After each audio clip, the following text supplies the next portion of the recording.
Um, okay, so we're gonna get into details on this one in terms of like conversion rates, industry standard, beating industry standard, all of that kind of stuff. I feel like this is going to be definitely kind of like high level overview, but also like pretty tactical, I would say. So hopefully that helps. Hi, Julie. But I think this is a really important conversation because I feel like we do so much work as business owners so often in terms of like content, visibility, showing up. And if we're not on the back end, making sure that work is worth it in our conversion rates and in how people are buying from us, we are going to feel so frustrated. And we're often going to be frustrated on the front end. We're going to be like, it's not even worth doing social or da da da. And like, actually, what we're sometimes saying is like, my conversion rates aren't there. So I feel like this conversation is really important because I think it's so easy to like write off some of this stuff. Like, that's not worth it, or why bother, or whatever. And really, again, like the piece of like people needing to like see us and find us and connect with us is real no matter what. We just want to make the most of it on the back end by having really good conversion rates so that we're capitalizing on the people that are seeing that, so that we're making the work we're putting in feel worth it, right? So I feel like this part is really important because yes, like nothing is going to get us out of needing reach and needing to be visible and needing to be seen. But what makes all of that typically feel better is when we know the conversion rate supports that on the back end. You know what I mean? Hi guys, so happy to have you. Hey Manali. Hey Carolyn. Hey Allison. I'm so happy to have you all here. Okay, so a couple of things before we start. One, if you were on the wait list, we opened one-on-one applications this morning. So very exciting. I'm so pumped about that. Um, so if you have been thinking about working with me one-on-one, now's the chance. We actually open a spot for the podcast next season and also a one-on-one spot. So technically there are two spots open. One is just regular one-on-one, one is the podcast. So I don't think we've ever done it quite like that before, but we decided to open both at the same time so that people could kind of self-select or opt to be interested in both. So that is open. Those close July 18th. So if y'all have any questions for me in the meantime, feel free to let me know. And then as always, we do a giveaway on every live stream for being here. You're entered to win a $100 gift card for just showing up, commenting, talking with me. I know it is like no small feat to spend so much of your time on a computer and listening to someone else. So thank you for being here as always. Hey, Emma, good to see you. Happy Monday. Okay, so again, conversions matter so much because all of the work we do on the front end is either going to be made or broken by how it converts on the back end. Like it's kind of as simple as that. So in the email I sent, I was like, naming some like really insane conversion rates. Some of my clients were getting like 14% conversion rate on an evergreen webinar, et cetera. And I think what's really interesting about that is anytime I kind of like name stuff like that, a lot of people are often like, well, is that good or bad? Like what even is industry standard? So let's just start with that. Like industry standard in terms of conversions typically is more like 1 to 3%. And you can have a really successful business typically on 1 to 3%. Okay. So I just want to like level set with that. And I'm talking about 1 to 3% of total people that sign up for like a webinar will become purchasers. Typically, if we're talking about like the people that come, we're talking higher than that, like 10% or something. But like we're talking about like the number of people that go through the funnel, 1 to 3% is really standard. And so there's kind of like two pieces to this. There's like, how do we hit standard rates? And then there's like, how do we go above them? So we'll talk about both of those today because they really matter. I'm trying to think of like, maybe we'll just start there. So like, let's talk about like, when does it make sense to like shoot for the like, doesn't make sense type of result? And when does it make sense to lean into industry standard? But I will just say, I feel like a lot of my clients are getting absolutely exceptional conversion rates right now. And there really are a few things I feel like all of us have been leaning into, even if they have like different models, different offers, et cetera. And so I am going to talk about those really specifically because I do think there's a reason that we're seeing like, wow, some of these, like, whether it's an evergreen webinar or launched, some of these conversion rates are really exceptional for where our industry is at right now. And so I really just want to like give you as much as I can in terms of like details on that.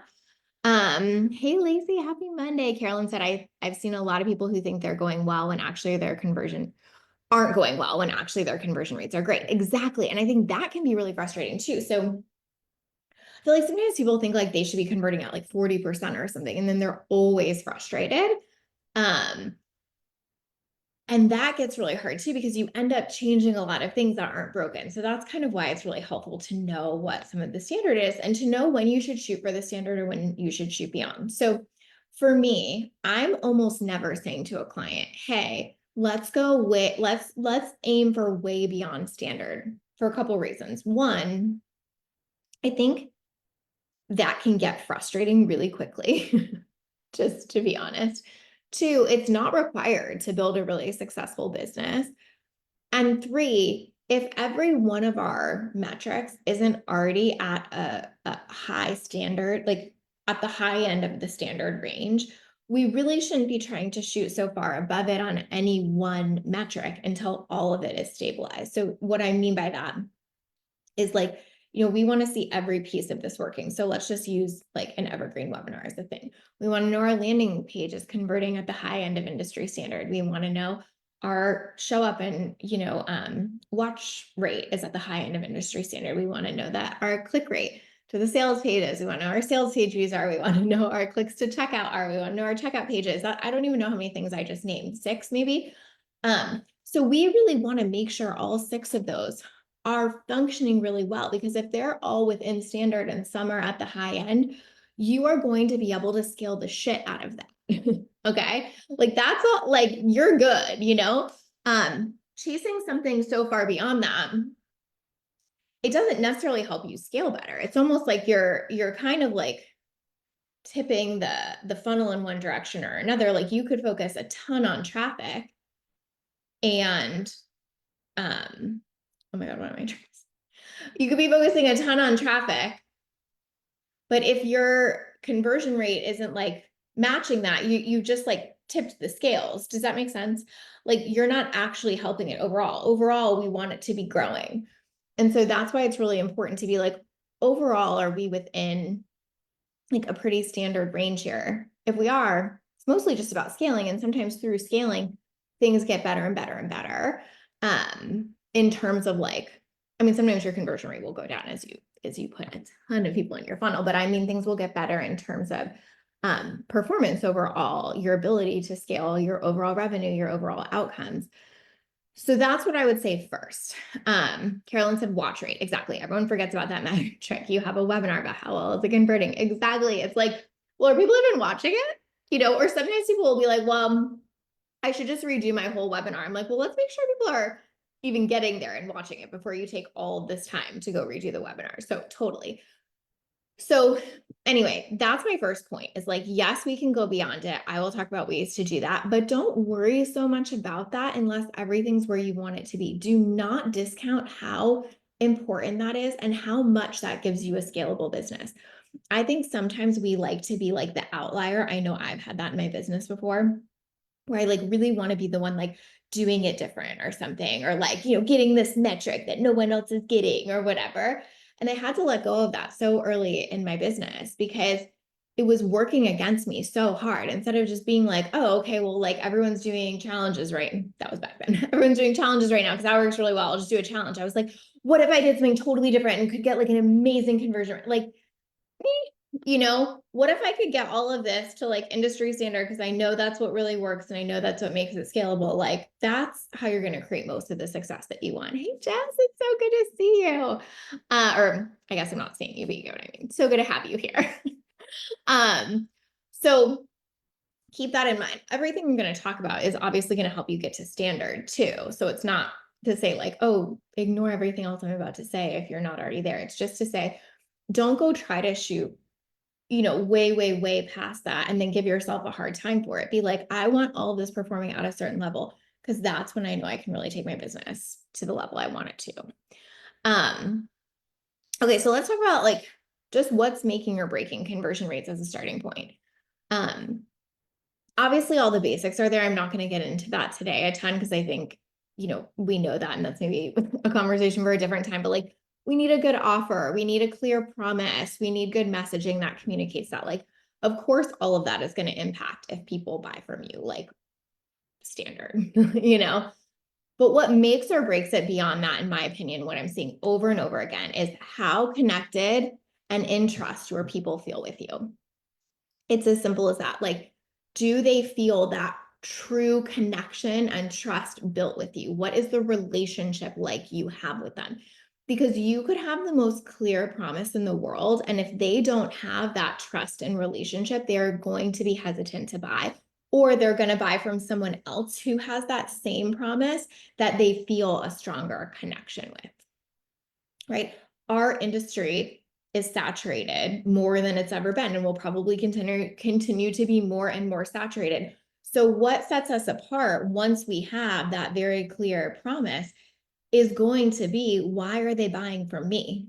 Like, if my promise is, super clear, but so is this other person and it's the same, what makes them convert with me?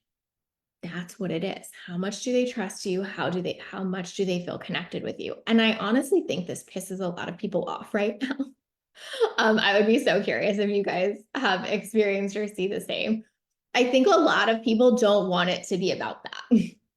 We're like, I don't want it to be about the relationship. I don't want it to be about me. I just want to be able to like put out the shit and tell them what I'll help them with. And they're like, that they can decide then. Yeah, you know what I mean? Like, we can get so irritated by there being this other like layer or lever to it. But I just think that's the reality of our industry right now. Like, you can't have this much saturation in a service market and not have to have this specific way that you're setting yourself and your brand apart. That builds trust, that creates connection. It's kind of that simple. You don't have to do that by like, tearing your heart out and like offering it up for people or being vulnerable in ways that don't feel good, et cetera, et cetera. But you do have to find a way to foster that relationship and connection.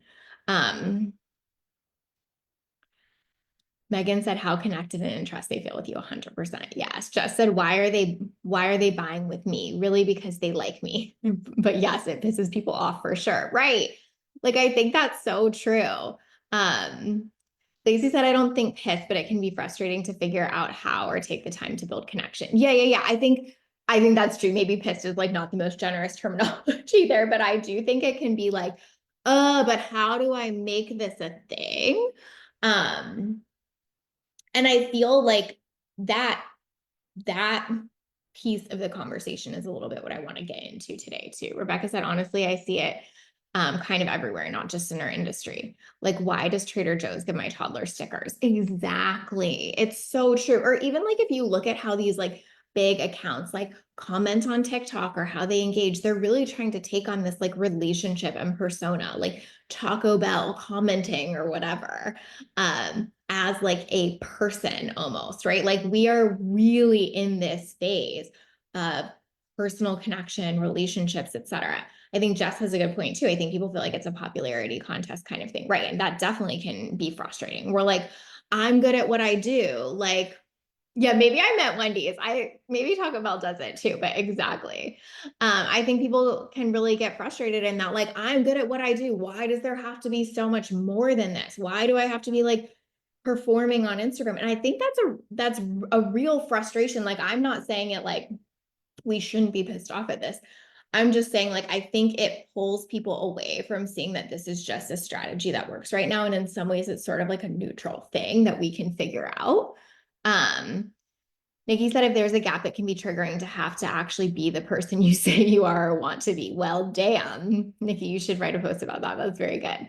Why are those stickers all over my walls now? Oh my gosh, you guys, we have a Trader Joe's here, but the parking lot is so insane. They literally have to have a cop in front of it on the weekend. So I like never go there, but now you guys are making me want to. Allison said the Rich Relationships book where you're featured describes it as literally the foundation of business. Exactly. Like, it truly has always been in a sense, but I think it's like this hyper fixation on it right now because of everything, like because of the lack of trust, because of the, AI stuff, because I think we're in such like a heightened political environment, at least in the US, right? Where like there's so much about like values and personal like integrity that we're looking at with people. There's just so much there. So like, yes, it really does matter. So like that part is what's going to make or break your conversion rates. That's what's going to be like you versus someone else. And, you know, again, like that can feel like a popularity contest, but I really believe that the reason I have clients that get such great results with this and that do this so well is because one of the things I personally do really well as a coach is encourage them to own their uniqueness. I think that that's why a lot of my clients end up going so far beyond standard is because I'm like, but what about you? What does this mean for you? How do you think about this? How does this impact you? Tell them more about you and your perspective and your experience and that where I think a lot of times when we're like, no, just write an email like this, just follow my template, just do this, we lose that. And then we're like, why isn't this working? But when we really dive into like, you already have all of this, you just have to figure out how to like show up with it and share it and like use it in your marketing to showcase like why they should have a relationship or a connection with you. That's honestly where it gets easier. Oh, thank you, Allison. She said you're so skilled at this, and why we were and we were so deprived of it during COVID. Totally. I think that's so true too. Right. And I think we were more like I'm like interested to see where this goes because I feel like in COVID we were so overwhelmed that it was like on like an existential level that it kind of helped to just be able to like learn something new or whatever. I wonder if we'll bounce back to that a little as like the existential overwhelm continues, but that's a conversation for another day. So I really think that that's one of the reasons why this happens for a lot of my clients. Like one of the client that I mentioned who's getting that 14% on her evergreen webinar, her and I literally sat and went through slide by slide of her webinar together. I'm talking like slide by slide in one of our coaching sessions. And I kept being like, tell me more about what this experience was like. Can you tell them a little bit more about this? Oh, seems like you really know more about this experience and you haven't quite said that. Can we say this a little bit more? Oh my gosh, I totally remember that story about da, da, da. Can we lean in here a little bit harder? She's also someone that knows her audience exceptionally well. And so when you combine those things, when we're like, how much more can we give them in terms of connection opportunities, in terms of sharing you and all of the nuance of you and who you are and how you think about things and what matters, in addition to making that applicable to them, like it just pops. And it's also what a lot of people are not taking the time to do anymore. Like a lot of business owners, and by the way, like this is from a non-judgment place, like I'm a toddler mom, like I want to save all the time I can save. But a lot of business owners are in this place where I think AI is just such a shortcut in terms of a time hack. And so they're more likely to like throw webinar slides in ChatGPT, take what it spits out, edit a little bit, move on, right? They're less likely to be like, I'm going to sit on a 15-hour-long call with my coach and go through slide by slide by slide by slide, right? And that is where I think the connection can fracture sometimes because we can't really feel you behind some of the ChatGPT stuff, even though it's ultimately like your message in a sense, right? And ChatGPT doesn't store all of that knowledge base about you and your, um, you know, like unique quirks or whatever. Like with a client, I can be like, oh, remember that time you told me blah, blah, blah, blah, blah, right? And so like it can work for you. It can help you a ton, but if you're not taking the time to add these pieces in and really go there and really iterate and make it better, you're gonna feel like why am I putting all this out and my people aren't connecting with it? And like typically that's one of the reasons why. Hey Kate, good to see you. Manali said I'm seeing it kill funnel conversions because the emails are so generic and personalized and not personalized at all. Yep. Jess said AI is version 1, but a lot of people just leave it at that. Yes, exactly. Perfectly said. Like, here's V1. It can help you get to V1 so much faster, right? That part's great. But if you stop there, your conversion rates are going to be impacted by that flat out. Like, and even if you stop at V2, like you have to iterate some of this stuff. You have to put yourself in it. You have to put your personality in it. And you have to recognize that that's stuff that like has to come from you. Jess, you can speak to this for sure, but it's like even if you hire like the best copywriter in the world, like they can't know your own stories, your own uniqueness. You have to have a way to translate that to them. Like that is still on us as the, like commodity here to a certain extent. Hey, Michelle, good to have you. Chat GPT. Oh, damn, Megan, that's good. Chat GPT isn't a shortcut or time saver if it doesn't convert. I mean, isn't that the fucking truth? That's such a good way to say it. Like, I've like actually never like said it quite that way. Like that I've like often been like, it's not a time saver, like you should use it to make it better, but you're absolutely right. Like it's saving you nothing. If it doesn't actually convert, you're just gonna have to work twice as hard. Just said, yes, I can't make magic out of nothing. But that's also what a lot of us are asking ChatGPT to do. It's like make magic out of nothing, like create all of this super in-depth, detailed, like personal shares with nothing to back it with to a certain extent, Um, again, I just even see this in my own content all the time. Like when I work extra hard, so to speak, at being like, I want this to feel personal, I want this to be connective, it does really well. When I'm like, oh, I'm just trying to like share this message that's like on my mind today. And I share it more as like a message that's on my mind versus a personal experience. Every fucking time it doesn't perform as well. I actually, literally my reel today, the message behind the reel I made today is so important to me. The way I articulated it today probably isn't going to land the best in hindsight because it was less through a personal angle and more just like an overarching thought. Like that really does make a difference right now, whether we want it to or not. Um, Julie said I started writing a personal story and then asking it to edit, add takeaways, CTA, and then I still go back and edit more with ChatGPT. Yes, exactly, right? Like you're like, here's all of my information. Here's my personal story. Help me get to V1. Then I edit it again. Then I edit again. Like that is really important if you want to see better results. Hey, Adrienne, good to see you. So I think that like that's a big part of it. Like they have to feel you. You have to focus on trust. So I'll give you another thing that I think is working really well, like both in evergreen and live launches, like testimonials and showcasing true client transformation right now, I really think is so insanely valuable. I'll give you a couple examples of this. Oh, yay. I love that. Middays are so much better when I make these calls. Thank you, Adrienne. Yeah, Julie said my personal story reels are doing so much better. Yeah. Um, yeah, Rebecca, exactly. She said, I know I need to do more mindset work around this because of my therapy training being seen and personal is just so against so much training. Could not agree more. I have to like, I haven't worked as a therapist for fuck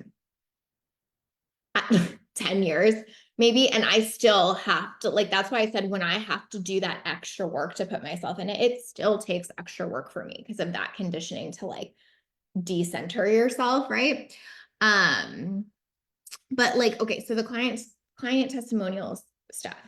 Um, oh wait, let me read what Kate said because she might have said we want to get her point on this before I move on. She said, I use it to model for me how to keep the main thing the main thing since ADHD makes it challenging to focus and trim it. So every post isn't long form. Sometimes I'll write one line post and tell it to give me 5 posts or one long post and tell it to give me 5 posts from it. Yes, like there are ways to utilize this in such a powerful way. But like what Kate is saying is like she pours out from her and then it is her editor instead of the opposite way, where I think a lot of people are like, give me something and then I'll edit it. And then they wonder why they're missing that personal element. Well, like that's why. I think that's a perfect example, Kate. Okay. So testimonials, client transformations, that kind of stuff. We have been trying to find creative ways to do this. Like one of my clients came up with this idea that I thought was so cool. She asked a couple of her past or current, but like both clients, like, hey, if I give people like your name and like, IG handle or whatever, can they like DM you to hear about your experience with me? And they were like, yeah, no problem. And so in an actual training, she was like, hey, here's a list of like 10 people. You can go DM them and ask them about their experience in this program. Like that is next level trust building. Another one of my clients on her webinar, she basically had her team make this like compilation video of like different video testimonials she's had over time. And she like literally played the compilation video on her webinar and like had people sitting there listening. seeing live faces being like, I was helped in this way, I was helped in this way, da da da. Another one, oh, what was the other one that we did that was so good? Oh, she literally had a past client come on to the training and speak live to everyone. And I'm not saying this all has to be that. I'm just saying like finding more creative ways to be like, no, I really want to build trust here. I don't just want to put like a typed out testimonial and call it a day, although like let's definitely use those. Like, what does it look like to take this one click farther? What does it look like to make them feel that much safer buying from me or that much more able to trust me? And so even if you're going to use the like typed out testimonial, can you give story around it? Can you give context? Can you story tell a little bit more? Can you talk about the transformation that this person went through? Like, I think that we almost got so used to not doing that in our industry because it was so much about like, just share a money win, just share a Stripe screenshot, that we almost were like, it's not as important to share client testimonials. And I think we are totally seeing the opposite of that. And every single one of these client examples where we're getting really good conversion rates, it's because we've doubled down on that a lot more than we have in the past. And it has really made a difference. Like, even like sharing them in stories more. Like, if you're in an active launch, can you be in stories talking about like client wins, things that just happened, a conversation you just had with someone and what the outcome of that was? Can you be sharing like DMs that they sent you, etc.? Like, this stuff is really going a long way right now because that trust factor. And like Jess just said, like, it's okay. Like, it's okay, says who besides you? Like, you want to know from someone else, right? Um, That's totally okay, Kate. Adrian says everyone's trying to bypass the work to build trust. Ironically, you save so much time and rapidly increase conversions, focusing on trust-based activities. Absolutely.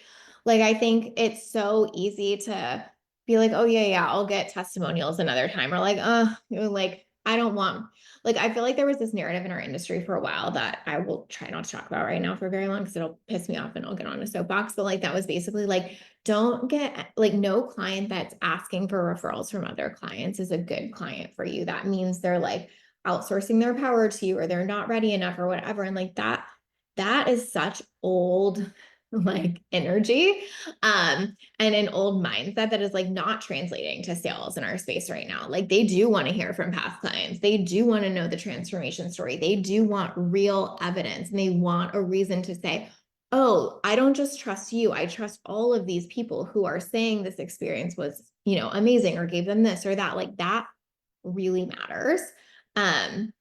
And not just from like a result standpoint, but even like a what is the experience with you standpoint. Like, that also is a whole thing. I think another thing, Jess said, oh my God, yeah, I didn't think that was necessary until recently, right? Like, I really do think that part has shifted quite a bit, where it was like we kind of got really away from that.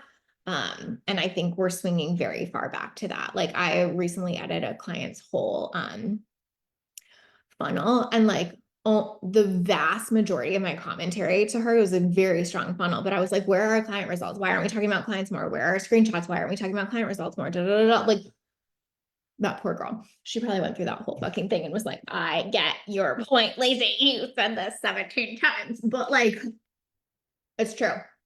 That is like, in terms of tipping the scale on conversion rates, that is it right now. I've been flipping out with my own team. I say that in a light way, but like, truly, of being like, we have so many. What is a better way we could be sharing this?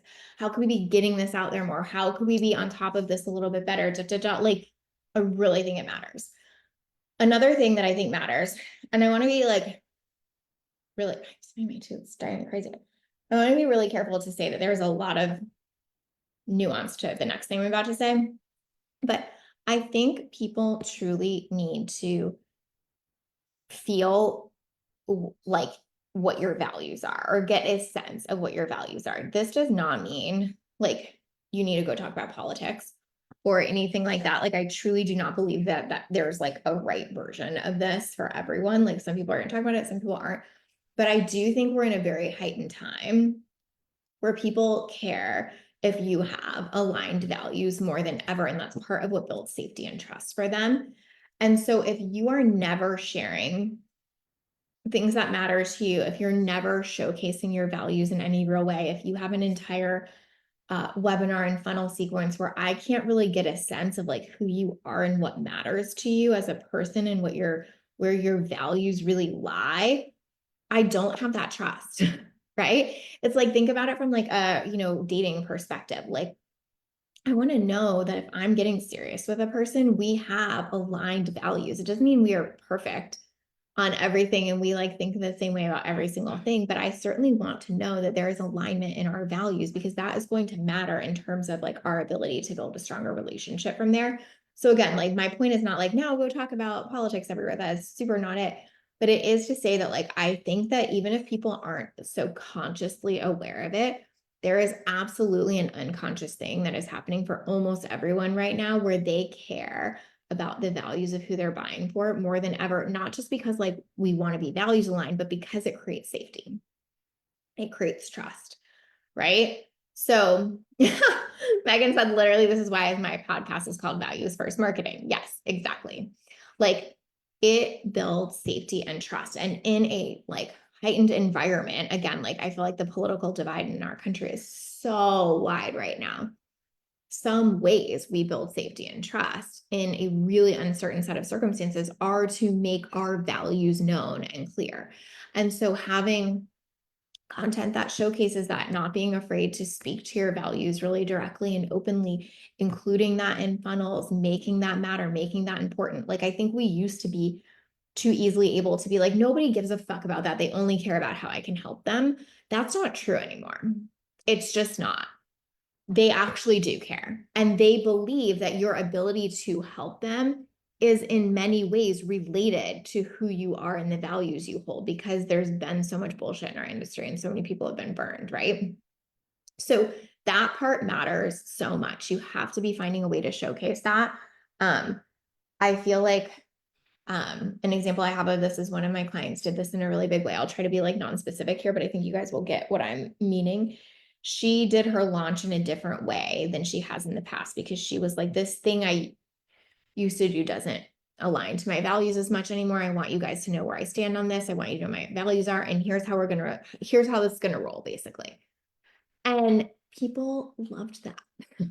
Like, not just because she did it differently, but because she was able to so openly own what they were and then back them with action, right? How trust building is that? Like, even if you're like, oh, I don't necessarily, like, I wouldn't necessarily do that in my own business, but wow, like, look at her being that bitch. Like, she is owning what she stands for and she is backing it and she's showing us that with her action. Like, that alignment, embodiment, values, clarity, like that stuff matters so much. Again, it's like when you're dating, what's one of the like most attractive things is when someone like said what they say and what they do are aligned. You know what I mean? Like that's what we want in relationship. And so we have to kind of see that in other people in terms of buying to really decide they're the person for us to buy with and convert from. Like, again, we can draw them in with all of that stuff of like, I have a great marketing promise. I can really help you with XYZ thing, but like they need to know 2 clicks deeper, why are you the person to help me with that? That is like the new question, you know? Um, Let me look at my notes here. I made a few notes. I just want to make sure I'm saying everything too.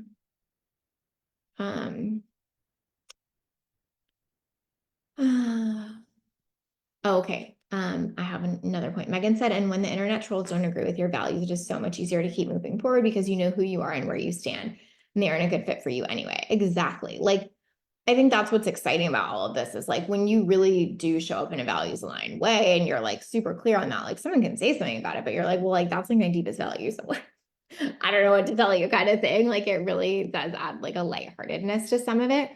Okay, so I think another thing, and this is sort of like nebulous, but I do think it's really true, is like they have to be able to feel you and your presence. So sometimes the way we feel someone else is through storytelling. Sometimes the way we feel them through them is like this, you know what I mean? Like you're here, I'm talking to you. What can happen sometimes is we lose so much of that. Like we're doing only B-roll with overlay. We're using a lot of AI. Our entire webinar is scripted on slides. Um, like our emails are very formulaic and very salesy and whatever. And there becomes a tipping point where like, I just can't feel the person behind it. I can like your email. I can be like, oh yeah, she's like really seeking my pain point. I just can't like get a read. Like I can't feel her energy. I can't really whatever. And I think we've gotten really far away from that because we don't do as much long form content. A lot of the video we do is very like quick, or it's a lip sync or whatever. And I think that we're getting back to a point where people are craving more to feel the other person. Again, like in an AI age, being able to like actually feel the human, if you know what I mean, is really going to make a fucking difference. Again, I don't know how for how long, but I know right now in terms of conversion, that's where it's at. So a lot of my clients in terms of like funnels and sequences, we're doing a lot less of the like, here's what's included in the program and here's what you'll get and da, da, da, da, and a lot more of like, let me tell you a really quick snappy story and then send you to the sales page to find out the rest that you can learn. Or let me like say the thing that like nobody's really saying to you and that you need to hear. Okay, like they can feel me, they can feel my energy, they can feel how I, stand where I stand. Let's do some of the parts of the webinar that are a little off the cuff and a little unscripted so they can like feel who you are. Like there's different versions of that for everyone, but like that would be like a thread I would look for through your whole funnel is where can your people truly, really feel you? Is it in a video? Is it whatever? Like, for some of my clients, we've added a short video into their sequence, even where it's like, hey, and if you want to like learn a little bit more about me, watch this quick video. There's a quick video um, of them being like da da da. And it's like these things aren't going to get like the most views out of everything. But if they get the right views and that lands, you're going to get a better conversion. I think that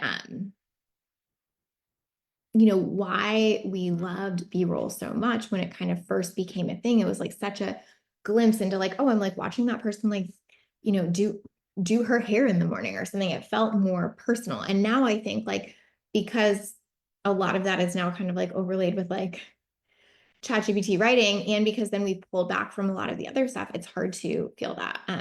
For me, I know one of the reasons I get such great conversions that is constantly reflected to me anytime I open up one-on-one applications is because of my podcast, because nothing about that is scripted. You can feel me and who I am as a coach and how I show up and how I relate to people. You can literally see the you can literally hear the relationships that I have. That is why over and over again, people cite that on their applications. They're like, I've listened to every episode of Literally, and like, I know you're the coach for me. I feel so connected to you. Every time I listen to Literally, I'm like, I want to coach like that. Da, da, da, da. Like they can feel my energy through that. That part matters so much. And again, that doesn't mean you have to be the one writing or doing everything, but it means you have to have a filter that says, hey, this matters. Is this present anywhere? And if it's not, what does it look like to add it? For all of these clients, with these like really insane conversion rates, like this one that got 13% off of a live webinar, she literally stopped her webinar in the middle of it and like did this like really off the cuff, like quick storytelling thing. And people lost their minds for it. Like, I really do think that this stuff is the conversion ticket. And I don't mean that we have to do it in this like she didn't necessarily do that to just get the conversion. She did that because she like really wanted to share this thing with her audience, but like it also works, you know what I mean? Megan said it is so telling to see someone think on their feet, not just reading from a script or filling in a template. I think that's so true too. That is a very good point. Like when we're like, oh, that's just who they are, that's how they naturally relate to things, it tells us so much more about the experience we'll have with them, which again builds trust, right? Okay, let me think of what else I want to say. Okay. I did that. I did that.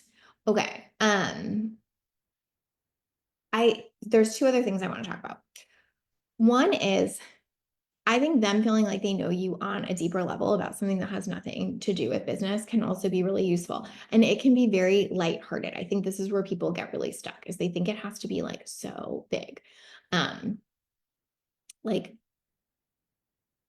I talk about being an only child mama and that I love Diet Coke. Like it it does not have to be that serious. But they feel like they know you. One of my clients is pregnant right now, and so she has just been sharing a lot of like funny little random factoids about what's going on with her while she's pregnant, and da da da. It has like nothing to do with the type of service she provides or whatever. But people like feel so connected to her because it's like they're watching like their friend go through pregnancy. Um, Inserting things like that into your brand and not being in that state of like nobody cares, but like actually people do care. Like it's comforting. It's soothing in some ways to be like, oh, I feel like you're a whole human and a whole person. Not just sort of this like, you know, internet, Instagram coach, Stepford, like Stepford coach kind of thing. Um, but I feel like where we get it wrong is we think it has to be so like deep and serious, or that we have to like share everything imaginable. And that's not it. But there is a very gray area between sharing everything and keeping it so business focused that like no one gets to know you. So that's kind of on that point of like them getting to feel you a little bit too. Um, but the last point I wanted to talk about that I think is an important one right now is like, how do we apply this during uncertain times? Like how do you make that work with your business right now? I think like obviously now it all feels really uncertain for a lot of people from like an economic and global perspective, from like a where's our industry going perspective, where's AI going? Like I think we're in a time of heightened uncertainty for a lot of people. Yeah, Megan, I love that. She said I've connected with so many business owners over sharing about my garden. Like, yes. Like, and how nice is that? Somebody's gonna be out and like doing something, they're gonna see something, they're gonna be like, oh, this made me think of Megan. Megan loves gardening or whatever. Like, you know, if somebody sees like a Diet Coke thing, they'll like often send me a meme on IG or whatever. And I'm like, oh my God, this is so fun. Um, okay, but so in times of uncertainty, so I think what a lot of people do is they get worried that if they talk about it, then their audience will like think it's a problem. And so a lot of times we tend to like hold back from that. We're like, I don't want to like draw their attention to it. So if they're not saying anything, I'm not gonna say anything. And I think this is where we fracture trust sometimes too, because trust is built through truth. Like I think that's an important thing to say. Like trust and truth are like they hold each other's hand, right? So if you don't speak to what they're feeling, you will become someone they trust less. It's that simple, right? So if they're feeling a ton of uncertainty and you're over here being like everything's so great and like so perfect and it's totally fine and like nothing's happening, they're going to trust you less. They might not be able to say that consciously or even know that, but there's just going to be this like disconnect that they feel. Um, so whatever that version is for you and your clients, whether it has to do more with like, you know, macro level, micro level, it doesn't matter. Like, I'm not saying there's one right way to talk about this. Again, it doesn't have to be like, let's talk about politics all day. But I think it has to be like, what level of like uncertainty are they experiencing? And am I letting myself tell the truth about that and name that and talk about that?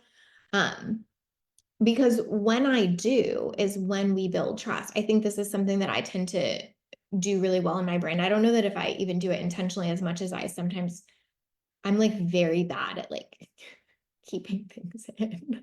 I'll keep a secret. Like, no, I don't mean it like that, but like my own stuff. If I have a thought, I'm like, I want to talk about it. But like I think when I was like really like last year being like shit has shifted in our industry. I think I was one of the first people in our industry talking about that super openly. And I think so many people found me and flocked to me then and they were like, you're saying the thing. Thank you for fucking saying that. And I really think that built a ton of trust with my audience, but like new people finding me and following me too. Um, because again, truth and trust, like that's what we need. And so you have to figure out like what is the truth your people are sitting with, and can you say that more, can you speak to that a little bit more, because the more of a disconnect you create there, like maybe they're really worried about AI and where that's going. Like I'm going to use Jess, right? So Jess helps service providers. Maybe service providers have so much uncertainty about where AI is going. If she's not ever speaking to that, they're going to trust her less, right? They're going to be like, that's something's not right there. Like something's not connecting. right? When she speaks to it, it might not be like the most fun topic on planet Earth, but they're going to build trust and connection with her because of that. And they're going to understand what her values are the more she speaks about that. Like win, win, win. So Rebecca said my highest view reels have all been about my dog. I actually love that. Yeah, same. All my highest views ones have been about stuff that had nothing to do with business. Like one was about my divorce, one was about like our nanny student loans, like all of that stuff. So anyway, totally, yes. And now that doesn't mean we always have to do that. Like obviously we have to find the balance, right? But I think it is really important to see that. So for a lot of these conversion rates that are huge, that are going beyond standard, a lot of what we're doing is being like, what truth can we tell here? Like, what's really going on for them? And can we put that in these emails? Can we be like I literally can think of like client coaching calls where we've been like, what truth has changed for them between the last time? Oh, yeah, now they're more focused on this. Now this is a little bit more important. Now they're a little more freaked out by this. Let's put this in here, because if we just keep repeating the email from 2022 when their challenges, level of uncertainty, et cetera, were completely fucking different. um, we are going to fracture trust. We are going to fracture connection. And I think that's what can happen too, is like a lot of the things I'm talking about regarding like high conversion rates and stuff right now, it's all stuff we've edited very, very, very recently. It's not a thing from 2022. I used to preach over and over and over again about repurposing. And I still believe that you can repurpose a really strong foundation. But if you're not adding into that a little bit, or changing out this story a little bit, or adding the fresh truth, like we were just saying, it's going to get stale really, really fast. And it's going to feel like ChatGPT, even if it isn't, because it's going to feel like devoid of like current like situation. So I feel like that is another really, really important one, is like, yes, reuse, repurpose, and we're in a season of needing to do a little bit more with that when we do it. And tell the truth as much as possible when we redo that. Their truth, your truth, like all of that, like speak to it. Don't be scared to like shine a light on something. Like they will trust you more because you're willing to do that. Lacey said, would you be willing to recap the 4 to 5 things you mentioned today? Yeah. I mean, we'll see how good of a job I do with it. I'm very willing to. If you could see my notes, you would understand why that's a little bit more difficult than it appears, but I definitely will try. Okay, so how connected and trusting your people feel towards you. That's going to be like your make or break. Like, yes, you have to have the foundations, right? But that part is it. What was the next thing? Testimonials, showcasing like real transformation, doing a lot of storytelling around it, then being able to feel you and your presence in whatever way that needs to be. Like, do you need to be on video more? Do you need to add a video into your sequence? Do you have long form content that they can really connect with you on? Are you showcasing your values? Like, can they really get a feel for like who you are, where you stand, what you believe pretty quickly? And then trust through truth, right? So like, are you telling the truth about what's going on, what uncertainty they're feeling, where they're at, what's happening for them, are the main things. I think if you find ways to infuse all of those into things you're already doing, you're going to get such a great result. So it doesn't mean let go of your messaging or your clear promise or any of those things, but it does mean lean really hard into putting all this stuff in as part of it. And I think that will make a really big difference. So I hope that helps. I know this is sometimes the stuff that's a little bit harder because it's less formulaic, it's a little more nuanced. It depends a lot more on like who you are and what feels best to you in all of this.